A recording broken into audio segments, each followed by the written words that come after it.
Right, so this part of the show is called Ordinary People, and as always, we are joined by somebody who's doing extraordinary things in her life, in the world, in her space, in my space, in your space. I'm also joined by my co-host, the lovely Iola Williams. Thanks for joining us, girlfriend. So I'll just tell you a little bit about our guest today. So Dr. Pearl Jarrett is a multi-award-winning disruptive change maker. We want to know what she means by disruptive change maker. Very lovely phrase there, Pearl.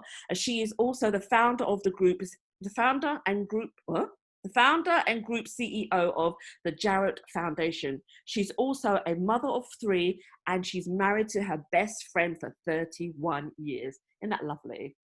Oh, it's beautiful, beautiful. In 2015, Pearl was diagnosed with cancer.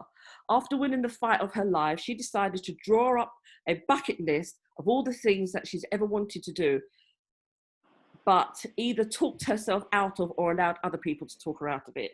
She decided that she had been given a second chance. This was her opportunity to change the world, one person at a time.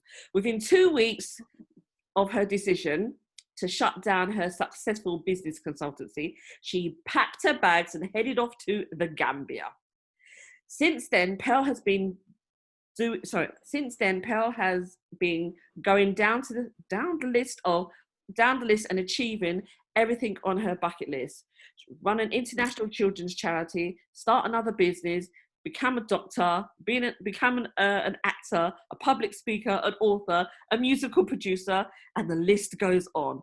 One of her biggest and most significant business achievement to date is her newest project. She is the Chief Executive of Solar for Schools in the Caribbean, a subsidiary of the international company Solar for Schools, which is a social impact company. Pearl works with the governments across the world, and she's a driving force for putting solar energy on schools in every Caribbean country for free, making a significant contribution to the planet and becoming net zero. Pearl, welcome again to the show.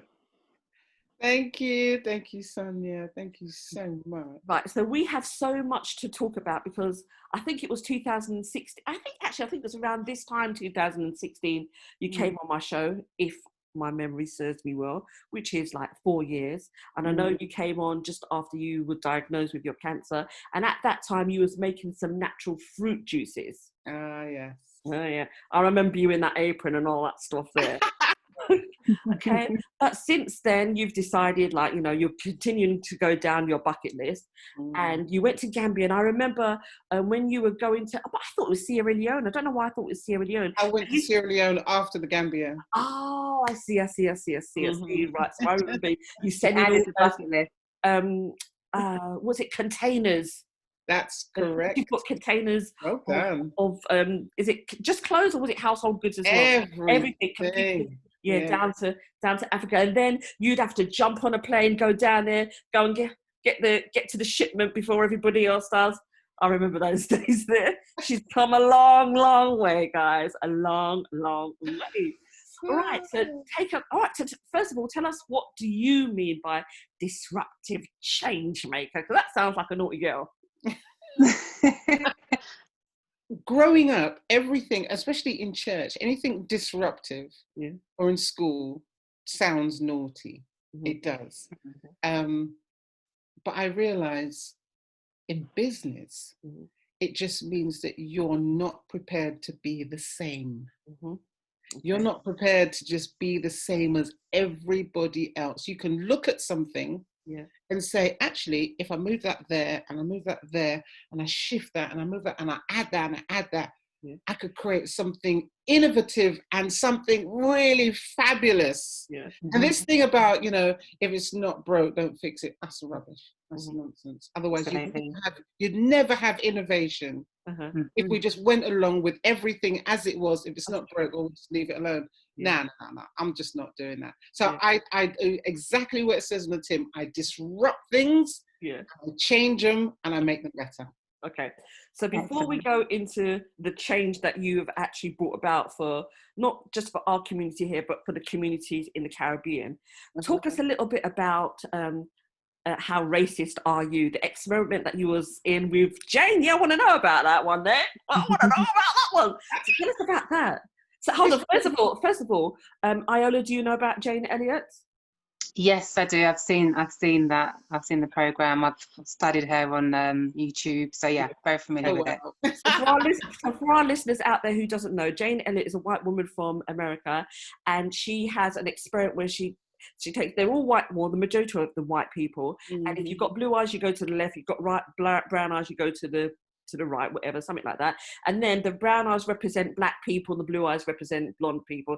And then she does this experiment. So go on. You were part of this experiment in the later days. Mm-hmm. Yes, and I'm stunned because that experiment was about at least a minimum of 10 years ago, and it's still doing the rounds. Yeah. And even gets used in universities and stuff today. Mm-hmm. I tell you, I saw something advertised. They were looking for people to go on a TV show to do an experiment. Okay. So I contacted them and I said, what kind of experiment? And they said, oh, we can't tell you. And I said, okay, just tell me this. Is it going to be really embarrassing? Am I going to be made to look really silly? And they said, no, it's not that kind of experiment. We're just going to, have a look at this, have a look at that. And I said, but it's not embarrassing. No, it's not embarrassing. I said, all right, I'm up for that. Yeah, I'm going for a laugh. So I walked in and they said, okay, you go over there. And then the next person that came in, they said, you go over there. So that we did what we were told. And then it wasn't till we kind of sat down that we realized that it was about racism. I just like, yes. Yes. She just went straight in for the judgment, didn't she? She just went straight in, Jane. And you know what? I spent the whole time thinking to myself, I'm not going to let you annoy me because you're not going to rattle me and make me turn into this angry black woman, this stereotype. This angry woman. I thought, no, I'm going to deal with you. I'm going to talk truth. I'm going to keep my calm because I'm just thought to myself, that's what you're expecting me to do. And I said, I'm not going to do it. I'm not going to do it. No. Okay. But it was so good. It was just so good. And it was just, just to have the whole thing flipped. We had the best food. They had the crumbs. All right. So we had the nice drinks. They had barely had water. And it was just nice to feel that for once everything wasn't stacked against you, and you were in the privileged few. And it was good. It was good. How long was the experiment? Was it 1 day, 1 week? It was 1 day, but a very, very long day. Mm-hmm. Yeah, and from the morning right the way to the night. Mm-hmm. And but during that time, people walked out, slammed the door, all kinds of drama. I was just like, oh my gosh, because I think the white people in the room could not fathom. They could not accept being in an underdog position, not even for a couple of hours. They couldn't tolerate it. Wow. And I was like, we live this, Yeah. And just for a couple of hours, they were freaking out. So I'm like, wow. I think I remember there was a man who got up and walked out. Oh yeah. Oh, all kinds of tantrums. And the one that we remember the most is this lady, and she was a teacher. Mm-hmm. And she said, when the children are playing in the playground and they run and they fall over and they graze their knees, she says, oh my God, I picked her up and I noticed that her flesh was pink. She's talking about a black child. What? Her flesh was pink. And she goes, oh, I didn't know you all had, pink flesh. Wow. Like, are you serious? You don't realize that the only thing that's different is the color of our skin. Everything in our bodies are exactly the same. She had no concept. She didn't know. And I was like, wow. And what are you teaching our kids? Yeah. I was going to actually ask you what your biggest takeaway from it, or what was the biggest sort of revelation? I mean, that's quite a big one in terms of understanding that people are still so ignorant. But what was it for you? Was it that, or did you get anything else? It was, I could not, it takes a little for people who are privileged to take away the privilege, and they just think they're suffering. And I think to myself, and we're here for a finite time. We're here for a couple of hours. Just kind of go there. No, it was like the end of the world. It's just like, guys, seriously. And then to even think to yourself that, but this is what it's like in your shoes. They couldn't do it. They just wanted to get out of it. They said, I'm going home. Can we go now? Wow. Yeah. Doesn't give us much hope, really, does it, for the real world?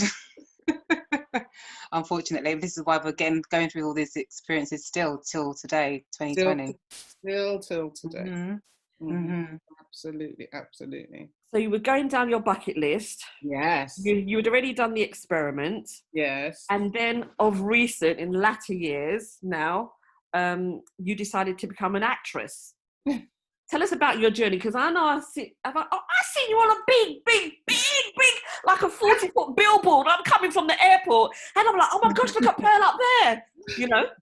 You know what? Right? The thing is, Sonia, when I was small, I was really good at acting, and I loved it at school. But Caribbean parents, I can only assume that African parents are the same. Acting. To clap. It was not considered a real job. Yeah. So you had to go and get a real job. So I had to go put that aside, and acting, that's a hobby. Yeah. So it's just like, so then once I got the cancer and I got better, and I thought to myself, I've got a second chance. I've got an opportunity now to just live my life. And plus, I'm big now. I don't need to ask nobody no question. I could just be. Yes. So then I thought, what do I want to be? And I started to write my list. Yeah. And then on my list, I wrote, actor. Yeah.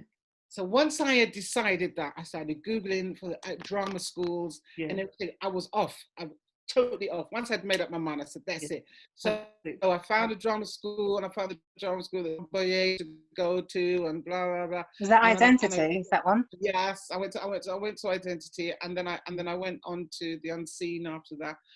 But the thing was, I was disappearing 2 days a week. Oh, because your family didn't know. I refused to tell them, right? Because I thought to myself, I will not be talked out of it a second time. So I told my husband, so he knew where I was going, but I've got 3 kids. Yeah. My 3 kids. I wouldn't tell. Where are you going? I'm going out. What do you mean out? Out. Yeah. And I was like, and I'm meeting people, because I had class members. So I thought, I'm not lying. I'm meeting people. Yeah. Like, what kind of people? I said, look, ask me no question. And I would just go. So anyway, they would get more edgy and more just irritated because I wasn't telling them where I was going. So this went on for about 6 months. And my husband walked past the door and heard them talking, and they were saying, I think Mum's having an affair. Oh no! She's got another bloke. I think so. And they were like, she must be. Why is she going out 2 days a week and she's sneaking out and she's not telling? And if you ask her, she's tired. She be go cagey. Well, so he came in and he told me, and I was like, yeah, let's go with that. Because I thought, I'm not telling you. So here we are now, sitting around the table, Christmas Day. Yeah. So I said, all right, guys, I've got something to tell you. And everybody was like, I thought I was leaving. Yeah. And I said, look, everybody breathe. Okay, everybody breathe. I have been at drama school. And they all looked at me, Is that it? Yeah. And I was just like, yes, I've been at drama school. And I wasn't going to tell you, because you was going to say, what about the charity? And what about the business? And what about... And I didn't want to hear your what abouts, okay? I didn't want to hear your what abouts. I made time for it. So you can't tell me I can't do something when I've already done it. Yeah. So they were just like, so they were like that, right? Until, watch this now, we were sitting in the cinema. Yeah. And we're all waiting for Black Panther to come on. Okay. And then the NatWest advert comes on, and my big face is on the screen like this. Oh, amazing. Watch my kid. Yeah, that's my mum. That's my mum. That's my mum. Fantastic. Oh my God, I said, oh yeah, you're proud now. Before they were like, acting, a drama school. Yeah. How did you find that whole experience of going through like auditions? Because I know it's tiresome enough, and it's like usually, young people having to, fight their way through. Obviously, you've gone through it in a later stage of your life, if you like. How was that for you? How was that whole experience? Do you know what, right? I realized in this industry, you have to be tough. Yeah. Because rejection is the name of the day. You wake up today and I'm gonna go for an audition and you'll get it, maybe you won't get it, but there's a lot of rejection.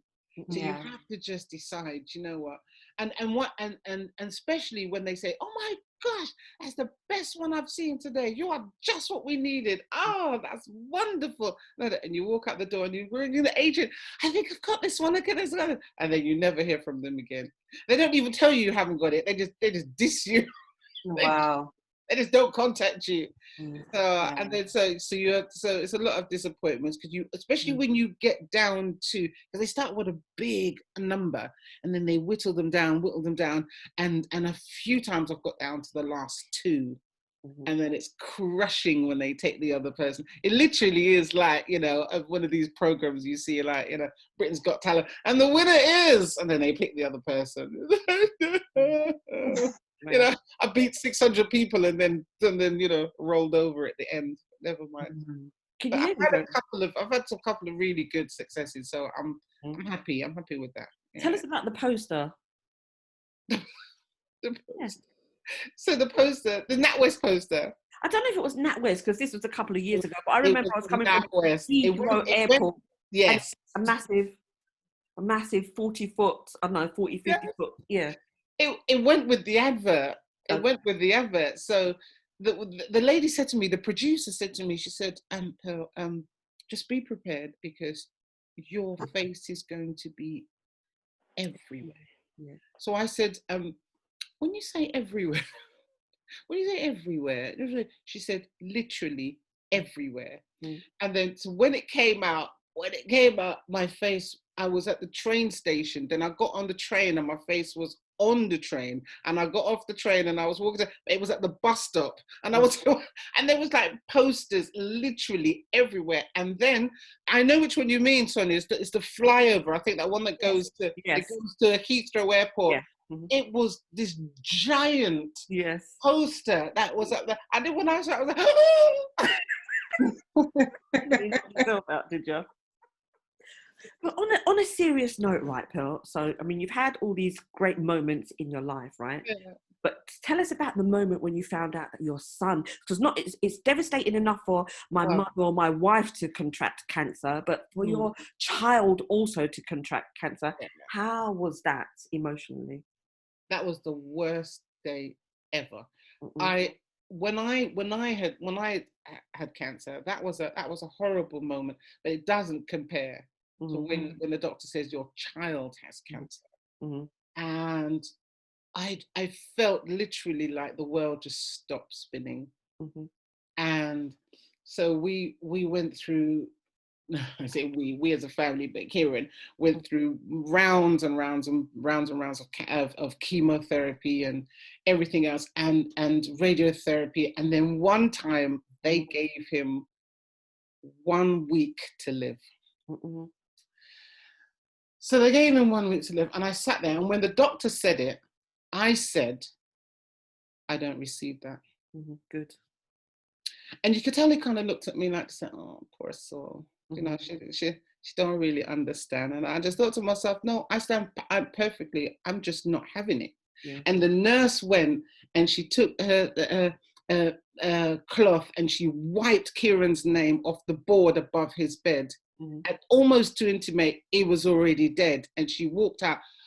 I got up, I went after her. How dare you? I said, even without sitting there, you'd have no respect for the family, blah, blah, blah, blah. So I laid into her. Apparently she went away and cried. I couldn't care less. And then after that, it ended up being really good friends. The point was, you were rude and out of order. And this is my child. How dare you? Yeah. And then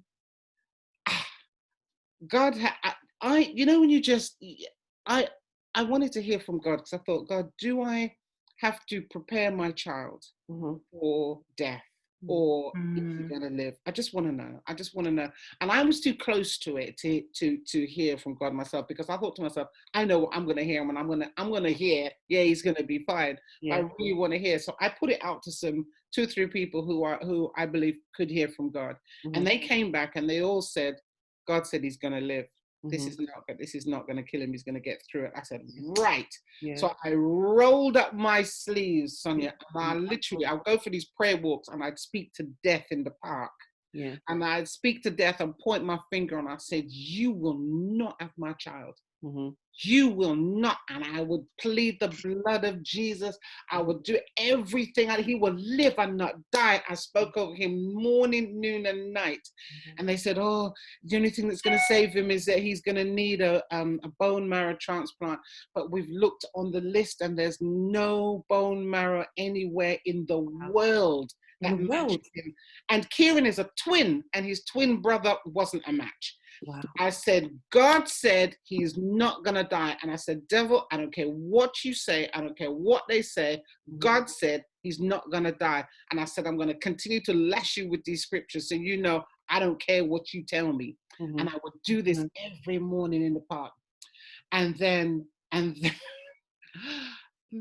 Sonia, the doctors told us a baby has been born in Germany. Oh, wow. And they said they tested the umbilical cord. Listen, any mother, anybody who knows, when you have a baby, that umbilical cord there, they dash that away. All right? That's not something you want to take home with you. You take the baby, you can keep the afterbirth, the umbilical cord, everything. They tested the umbilical cord and saw it was a match for Kieran. Wow. They flew the umbilical cord to London, to the Royal Marsden Hospital, where they pulled out all the cells and injected it into Kieran, and Kieran lived. Wow, that's fantastic. Wow. I said, nobody, who wouldn't serve a God like this? During your time, did you ever feel like, well, God, you saved me, but, here is the possibility that my son may not be. Take me instead of him? Do you know what? I never did. I always thought I'd rather this was me instead of him. But once God said he was not going to die, it was like my face was like this, and I thought, I'm not going to hear, I'm not going to see, I'm not going to do anything else apart from what God says is a distraction. Okay.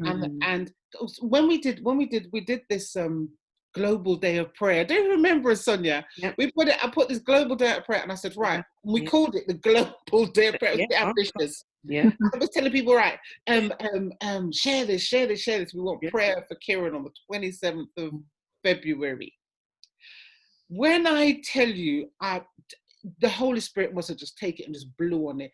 That thing, I've never seen it. It was shared, not liked, shared over 600 times. Fantastic. One lady said, who is this Kieran Jarrett? I've received this request 4 times to pray for this young man. And she was in Australia. Yeah. Oh, wow. Wow. We had people praying on every continent for Kieran. We mapped it out, every continent there was people praying. And 44 churches in the UK were praying. And we prayed all at the same time for Kieran. And literally, Kieran hadn't eaten anything for 6 weeks. Wow. And he looked like this. And he was it was black like my hair. And then on that day, I sat there, the morning of the Global Day of Prayer, I sat down, and I literally had my food next to me. I said, I'm not moving. And I watched Kieran like this, almost like I was watching TV. And I said to God, okay, this is it, be God. And I sat there, and I kid you not, I lie, as God is my witness, it was like God was dropping his blood into Kieran like this. I saw Kieran's skin complexion change over the course of the day. Wow. In 6 o'clock in the evening, this all started at 10 o'clock in the morning. By 6 o'clock in the evening, Kieran was sitting up in his chair. He hasn't been able to sit up Yeah. Wow. 2 months. Mm-hmm. And then he says, I'm hungry. Mm-hmm. So the lady comes in, she looks at me, this is the cook. I look at her because every day she brings in Kieran's food. Kieran, do you want food? Yeah. And she takes it away. Kieran goes, I'm hungry. She's like, what do you want, Kieran? He goes, I think I want some chicken. She ran. Yeah. She ran out of the room and brought chicken for Kieran. He ate it and he goes, gosh, I'm still so hungry. Can I have more? And he said, Kieran, you can have anything you want. And she fed him with chicken for about an hour. Yeah. By Wednesday, Kieran was up doing a video. And he goes, look at me doing this little dance in the video. Wow. They discharged him. Bless him. Fantastic. Wow. Praise the Lord. He was taking up a bed. A beautiful testimony. The power of prayer and the power of numbers as well. That's wow. Yes. Yeah, and you amazing. I said, God, I love you so much. You are. If I ever run out of things to praise God for, I just look at Kieran. Yeah.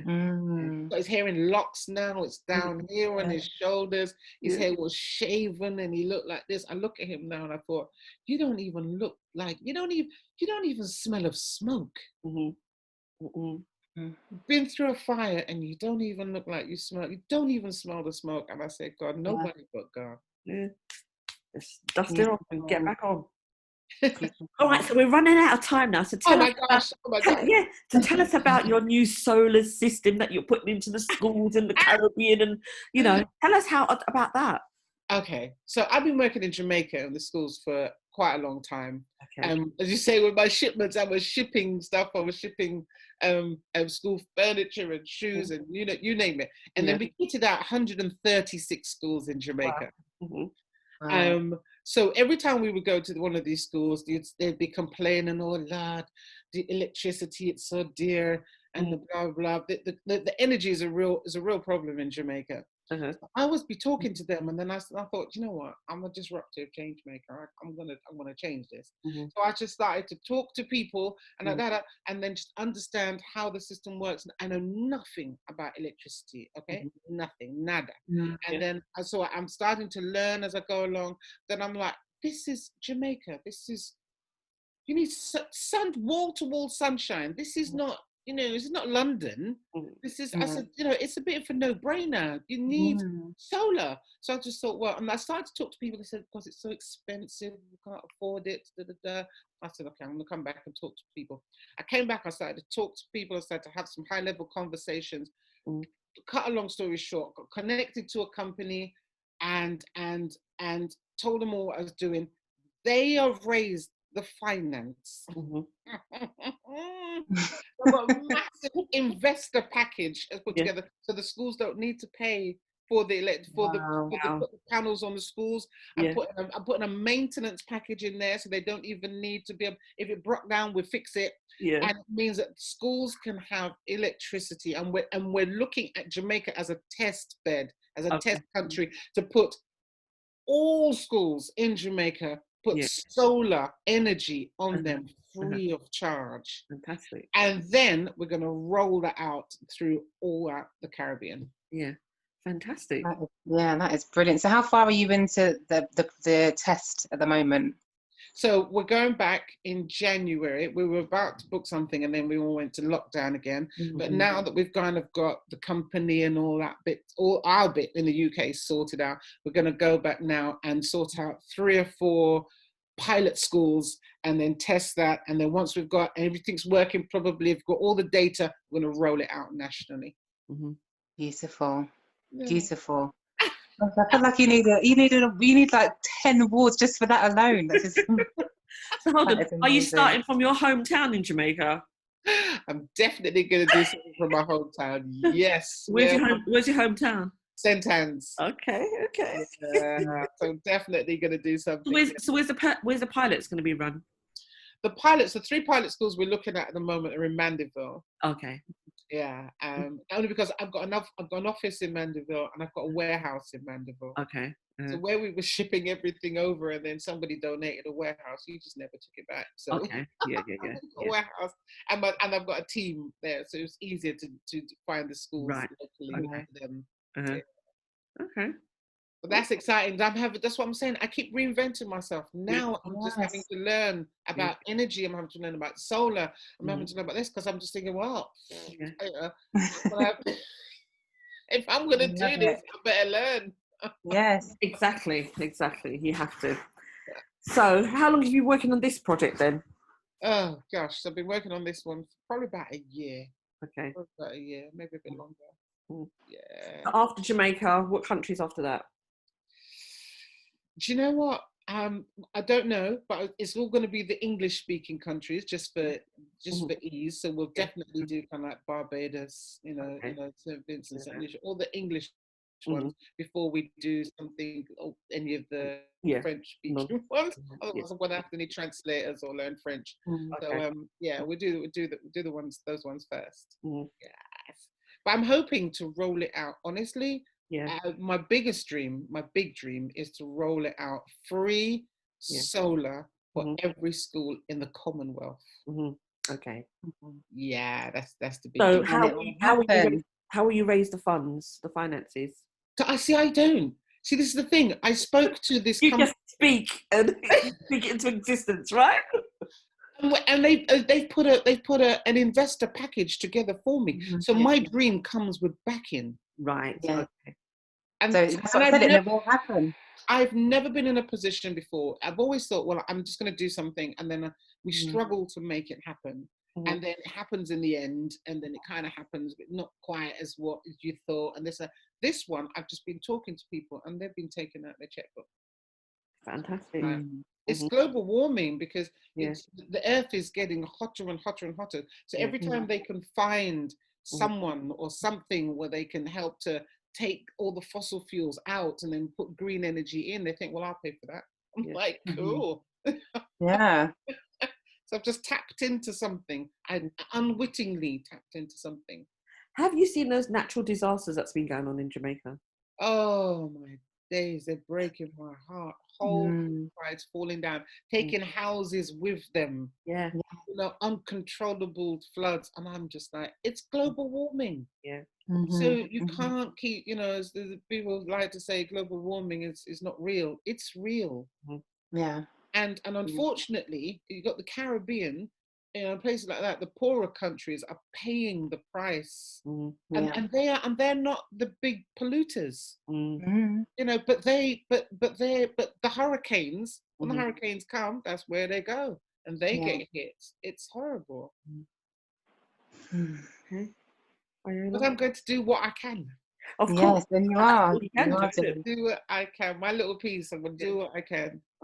Yes, one school at a time. But yeah, I want to, talking of just kind of going, because there's so much on your bio, but I wanted to know, how did you get from that to going into musical theatre producing? Right. So Trayvon's mum. I sing mainly in church, but I sing. sing. The acts. So I was doing praise and worship for years, but the thing is, I went to Disneyland many years ago, about 20 years ago, and in America, and I'm sitting there and I'm watching the production of The Lion King, and I'm thinking to myself, we could do that. As you do. You need a new name. It needs to be Dr. Pearl. I can do that. I said, we can do that. I said, do you know how many gospel artists I know who are phenomenal singers? I said, well, all they would need is to be trained into acting. That's all they would need. And then we would be putting on the most incredible productions coming out of the UK gospel industry. And so I've had this thought in my head for the longest time. Then I thought to myself, once I started acting, I started to apply for auditions for West End musicals. That's my chest is high. Why not?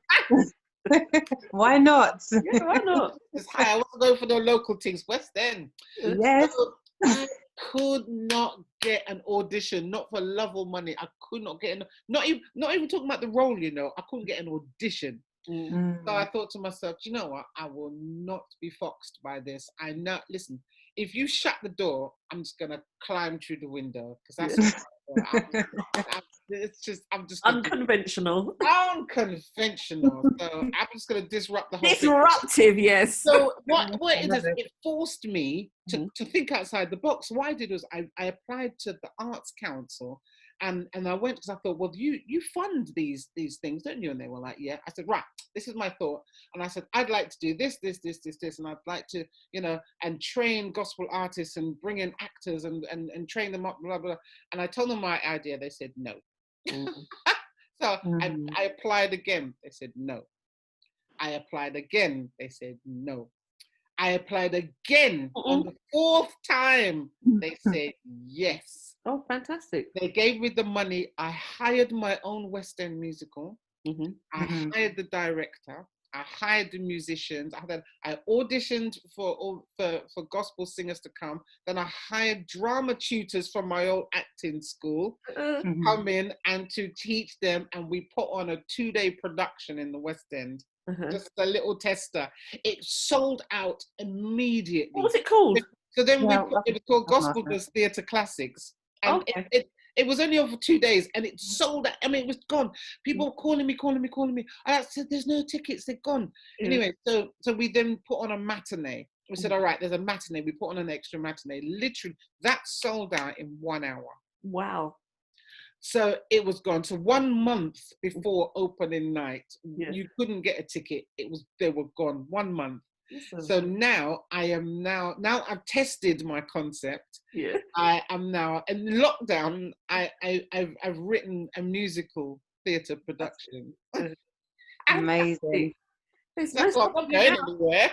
There's no stopping you. So that's why I'm not going to waste this time. I'm gonna. So I wrote a musical production. So now I'm putting the money together to get put on that production 2021. And what's that one going to be called? Oh, I can't tell you. Oh, okay. I knew you were going to say that. That's why I didn't ask. That's okay. We have to wait and see. Yeah. Awesome. That sounds brilliant. So we've gone through becoming a charity owner, musical theatre. What have we not covered? She's like, oh God, and you became a doctor as well. I don't think we touched upon that, so did we? Because that's a huge achievement. Well, here's the thing with this doctorate, right? Because I was in my 3rd year at uni doing my PhD. I was in my 3rd year out of 4 years when I got diagnosed with cancer. Oh. Okay. So I had to drop out of uni, so I never finished my doctorate. And every year come graduation, I would cry my eyes out. Every time I'd look on Facebook and I'd see all these young people and they'd be, the age didn't matter to me. They were graduating and they had their hats on and their robes. Every year, July, I would cry my eyes out. And I tried to go back to them and the uni. I said, well, can I come back? And they said, no, your research is too old. You'd have to start all over again. Plus, I was paying $3,000 a year. And then the fees for uni went up to $9,000 a year. Wow. So they said to me, you'd have to start again. And it's $9,000 a year. So they wanted me to start again and pay nearly $40,000. For something that I'd almost finished, had 1 more year to go. And I said, I can't do it. I said, number one, I don't have the money. I said, I wouldn't have the energy. So I just cried. And I just threw myself into Jarrett Foundation to console myself. And I did more and more Jarrett Foundation. One day I got an email saying, we have noticed. We've been watching you. We've been watching you. One of them babes. So we've seen your relentless charity work that you've been all around the world, and we would like to honor you with an honorary doctorate. Wow. I cried my eyes out. And I said, more crying. I said, more crying. And I said, God, do you know what? You are something else. And I really felt God would just smile. I felt it. I felt him smile. And it was like, you don't have to cry anymore.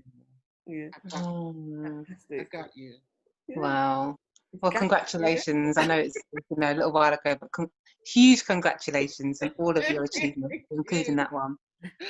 Oh my goodness, amazing. So I think what's next? What's next? A film, a movie about Dr. Pearl Jarrett, I think. Do you know what? I want to write a book. I think I want to write a book. And it's particularly about that global warming and what we're doing and our contribution to stop the global warming and to make the planet net zero, and my work with governments and stuff like that. I think that might be quite interesting. So I think I might chart that and write that book and put some stories. I'll help you, baby. I will help you. I'll help you. That sounds like a brilliant idea, because it's not something that we talk about, in the community as well. It's not something that is like on the top of our conversation. So correct. And I said to somebody the other day, because I was talking to, and I said, well, in the black community, she's not black, and I said, in the black community, we have so many other things to fight.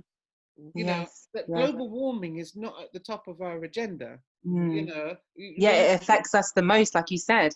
But it affects us. It absolutely does. When I see these videos in Jamaica, it makes my heart, and I'm thinking to myself, and then you've got other countries pumping this gas into the air, and I'm just like, you guys have no idea what you're doing to my family over there. But as black people, it's not, as I said, it's not at the top of our agenda. But as soon as I inadvertently trying to solve this problem in Jamaica for these schools fell into this industry, people started throwing money at me. So I'm just like, okay, this is the first time ever that I'm not struggling to raise the money to help somebody. Fantastic. So I'm going to do my thing and see what happens. Yes. I can't wait to see what else you've got coming up next. You've got a new fan here. Yay! No, absolutely inspirational. And yes, disruptive is the right term. Disruptive change maker. Oh, when's your birthday? I love 3rd it. September. 3rd of September. Yes. Okay. So you're not going to talk to me about stars, are you? I'm not sure. No. She was. Well, she sounded a bit like a Leo, don't you think so? I knew she was going to say that. She sounded a bit like a Leo. Spoken like a true Leo. She's a Virgo. She's a perfectionist. That's why she does what she does. She's a perfectionist. Apparently, I'm a Virgo, but I do you know what it is? This is my thing. I think that now that I've got a second chance, I don't care if I fail. Right. I literally think to myself, I've got nothing to lose. So most people would like, oh, I'm not going to do that. Suppose I fail. Suppose they laugh. Laugh. I don't care. It's a free will laugh. I don't care. I have nothing to lose. So as far as I'm concerned, I'm going to throw myself into it. And if it works, it works. If it doesn't work, it doesn't work. I'm just happy to be alive. So when most people would they think about things and they think is that me, and guilty. I'm just like when are we going? I love it. And when you think to yourself, I tell myself, what if I could do something and I absolutely could guarantee that I would never fail? What would I do? And then I think of all the things I said, I would do this, I would do that, and then I just go and do them. I thought to myself, I'm just going to throw myself in it. And if I apply myself and God is with me, then I'm a winner. Yes. Fantastic. Love it. So all the listeners out there, including myself, I'm taking it in as a listener. You can do it. Just do it. We talk ourselves out of things. You know, and I tell people all the time, and I said, look, inside you, it's like that parable. Have you got 1 minute? It's like that parable when it says I gave one talent and I gave another one 3 talent and everyone got 5 talent. The thing is, I think I've got like about 50 talents. You're using them all at the same time. It's like I get this spoons on it and I just keep digging and I dig and I dig and I find something else and I go, oh, what's this?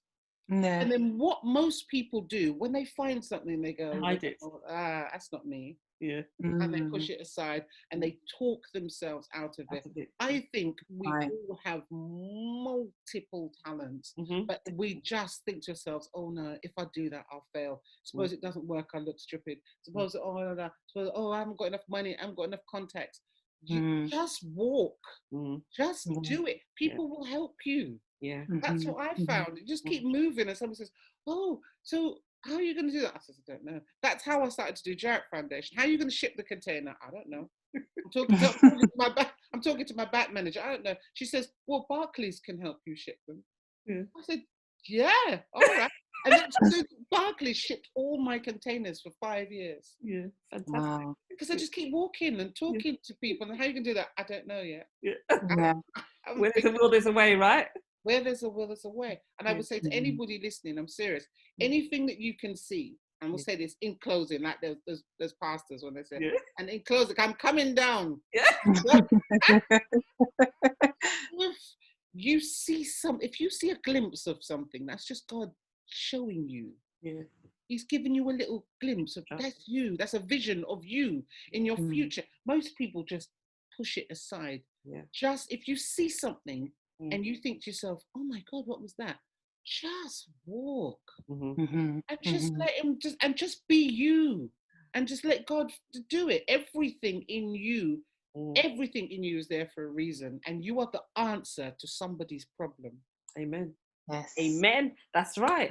I'm done now. Tell people our gifts and our abilities that we have do not belong to us. They belong to us to give to other people. It's to other people. It doesn't benefit us. Exactly right. Exactly. And every time you push it aside and you say, you talk yourself out of that, you've stopped yourself from being an answer to somebody's situation. Yeah.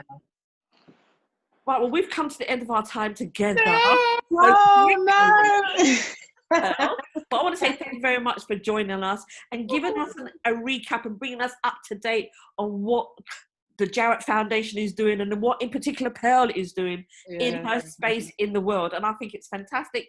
And listen, people who are listening to this, they need to realise that just because you're over 50, life doesn't stop. You know, you get this uncontrollable energy to disrupt things all the time so that you can fulfill your purpose and by helping one person at a time. Exactly. Right. And sorry, just need to interject here. So, Pearl, can you just tell people what your hashtag is? Because I did read your hashtag. My hashtag is reinventing myself in my 50s. Right. Okay. Yep, love it. Love it. Love it. I'm 50 and people say, oh, it's too late for this, too late. No, I'm just getting started, mate. Just starting. And by next year, I'll probably reinvent myself doing something. I don't know. I think it's fantastic. Awesome. You've inspired me, Pearl. And me too. Me too. You know, thank you so much. Thank you. I've enjoyed it, ladies. Let's do it again. Okay, 6 months from now, baby. All right then. I'll speak to you soon, Pearl. You take care. Bless you. All the best. Bye. Take care.